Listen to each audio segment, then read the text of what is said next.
So the super easy homemade double beef patty burger recipe gives you the delicious patties packed with onions and herbs for extra flavor that are perfect for topping with cheese, lettuce, tomato and sandwiching between Floury buns. So here I have 500-gram packed British beef steak minced 15% fat, in which I have added 1 beaten egg, chives, salt and pepper and mixed dried herbs. Now cook the burgers on a preheated pan or griddle for 5 to 6 minutes on each side.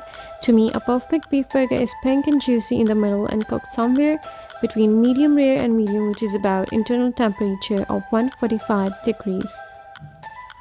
Meanwhile, lightly toast the cut sides of the buns on the barbecue. Now I'm taking 1 onion peeled and finely sliced, 1 tomato sliced, 4 slices of mature cheddar cheese.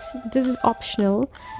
Fill the toasted buns with beef patty, onions, tomato, cheese, lettuce and tomato slices. You can serve it with ketchup as well. I like to put burger in oven for a few minutes to melt the cheese and serve it hot. If my video has helped you in any way, please do not forget to subscribe and press the bell icon. Thank you.